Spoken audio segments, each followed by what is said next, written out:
నమస్తే అండి. నా పేరు సుమయ. డియర్ ఉమా అని ఒక ఫిలిం తీసాం. ఆ సినిమా ప్రొడ్యూసర్ని, అలానే ఆ సినిమాలో హీరోయిన్ని. మేము ఈ ప్రమోషన్స్లో చాలా బిజీగా ఉన్నాం. నా దాకా ఇంతవరకు రాలేదు. సడన్గా నేను ఫోన్ ఆన్ చేసేసరికి మా ఫ్రెండ్స్, మా ఫ్యామిలీ ఏదో వీడియో ట్రెండింగ్ అవుతుంది అనేసి ఎవ్రీవన్ ఈస్ కాలింగ్. అంటే ఎంత టెన్షన్ క్రియేట్ చేసిందంటే నేను అనుకున్నా ఏమైందబ్బా అని. తీరా చూస్తే ఒక వీడియో, ఎయిర్పోర్ట్ వీడియో.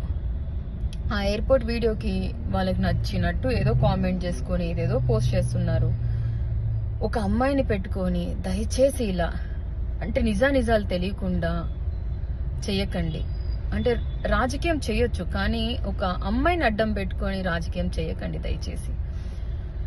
అదే నా పక్క సీట్లో ఇంకెవరన్నా ఉండుంటే, మీకు పడని వాళ్ళు ఎవరున్నా కూడా ఇలానే రాస్తారా?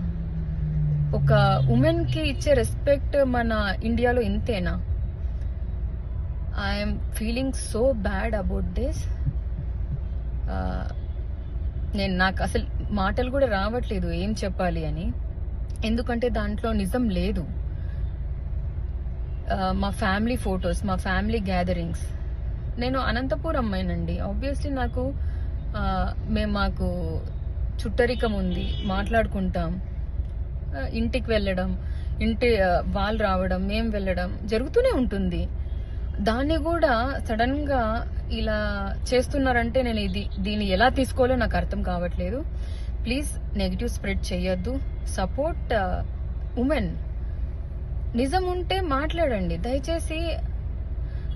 ఒక అమ్మాయిని ఇంత ఫోకస్ గా చేసి రాజకీయం చేస్తున్నారంటే నిజంగా do you feel this is correct? Thank you.